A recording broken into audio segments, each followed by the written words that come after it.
ታሪካችን የሚጀምረው ማርታ ለፍቅረኛዋ ምግብ እያዘጋጀች በማሳየት ነው። ትንሽ ቆይቶም ፍቅረኛዋ ሌላ ሴት ይዞ ሲገባ እናያለን። ማርታም ፍቅረኛዋ ስለማገጠባት ክፍል ውስጥ ራሷን ዘግታ ስታለቅስ እናያለን። ከዛም ሁለቱ ጓደኞቿ መጥተው ሲያጽናኗት እናያለን።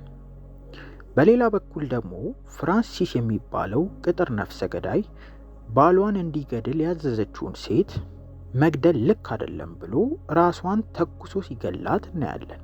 በሌላ በኩል ሁፐር ከቡድኑ ጋር በመሆን ፍራንሲስን ለመግደል ሲያቅዱ ያሳየናል።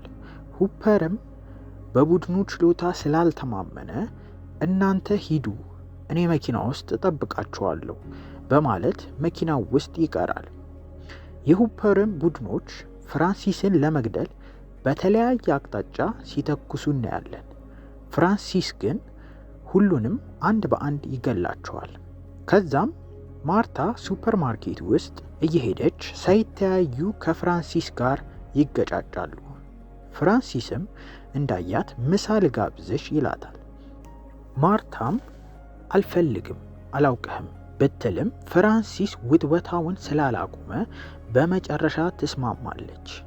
ከዛም ምሳ በልተው ፓርክ ውስጥ ወክ እያደረጉ እናያለን።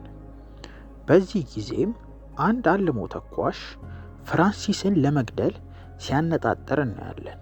ፍራንሲስም ቀድሞ ስላየው ሽል በማለት ያመልጣል። ከዛም ማርታን ይዞ ወደ ሌላ ቦታ በመሄድ አብረው እየጨፈሩ እና ጥሩ ጊዜ ሲያሳልፉ እናያለን። ማርታም ፍራንሲስን ወደ ቤቷ በመውሰድ ሌሊቱን አብረው ያሳልፋሉ። ከዛም የሆኑ የማፊያ ግሩፖች ስለተገደለባቸው አባል ምን ለማድረግ እንዳሰቡ ሲወያዩ ያሳየናል። ቮን፣ ወንድሙ ሪቻርድ እና ጆኒ ሙንን እናያለን።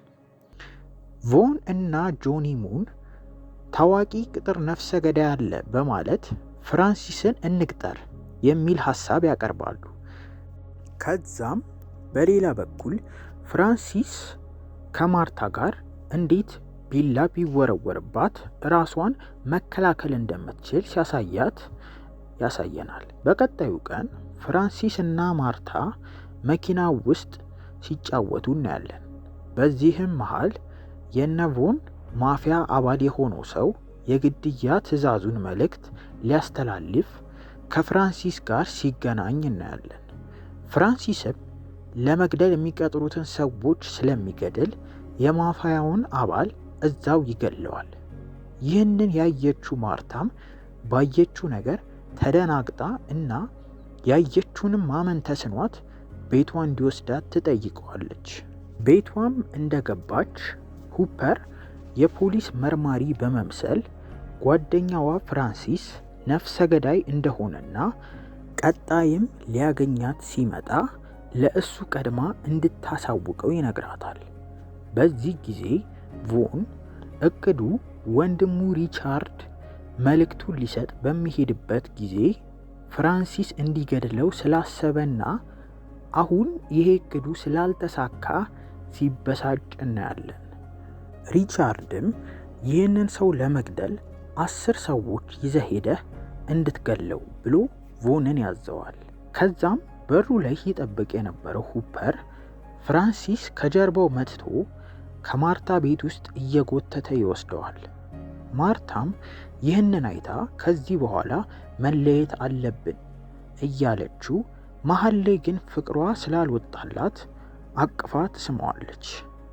በዚህ መሀልም ሪቻርድ የቀጠራቸው 10 ሰዎች መምጣታቸውን ስላወቁ እንውጣ ብሏት ይወጣሉ።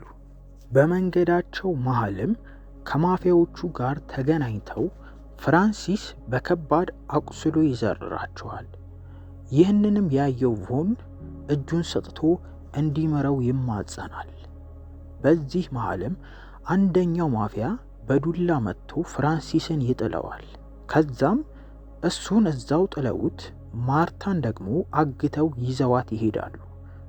ቮን እና ጆኒ ሙን ሪቻርድን የማስገደል እቅዳቸው ስላልተሳካ እየተበሳጩ ሲያወሩ እናያለን። በዚህ መሃልም የነበረችው ማርታ ከዚህ ካመለጠች እንደምትገላቸው እየነገረች መሳቅ ትጀምራለች። አሁን ደግሞ ፍራንሲስ መስኮቱን ሰብሮ በመግባት ከቮን እና ከሪቻርድ ውጪ ያሉትን ማፊያዎች አንድ በአንድ ይገላቸዋል። ፍራንሲስም ማርታን ፈልጌን የመጣሁት እናንተን መግደል አልፈልግም ብሎ ሲወጣ ቮን ተናዶ ግደለው እንጂ እያለ ወንድሙን ሪቻርድን እንዲገለው እየጮኸ ይነግረዋል። ይህንን ያየው ፍራንሲስም ሽጉጡን አስቀምጦላቸው ይሄዳል። ቮንም እየሮጠ ሽጉጡን ይዞ ወንድሙን ደረቱን በሽጉጥ በጣጥሶ ይጥለዋል።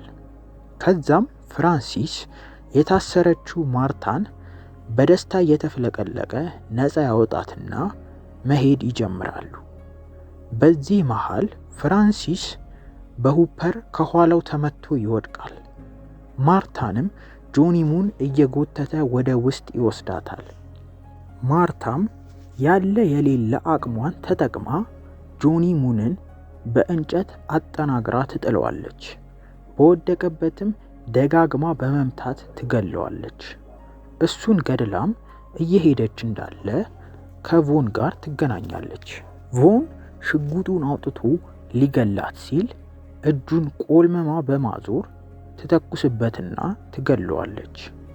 ፍራንሲስ እና ሁፐርም ውጪ በዝናብ ውስጥ በኃይል ሲደባደቡ እናያለን። ግን ሁለቱም እኩል ችሎታ ስለነበራቸው ደክሟቸው መሬት ላይ ተኝተው እርስ በርስ ሽጉጥ ይደቃቀናሉ።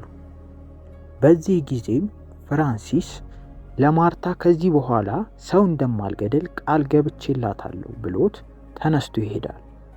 በዚህ ጊዜም ሁፐር ከጀርባው ሊተኩስበት ሲያነጣጥር ከማፊያዎቹ አንደኛው ፍራንሲስን የሚያውቀው ሁፐርን አናቱን ተኩሶ ይገለዋል። ከዛም ፍራንሲስ እና ማርታ ጠላቶቻቸውን ገድለው በዝናቡ እየሄዱ እያየን ታሪካችን በዚሁ ያበቃል።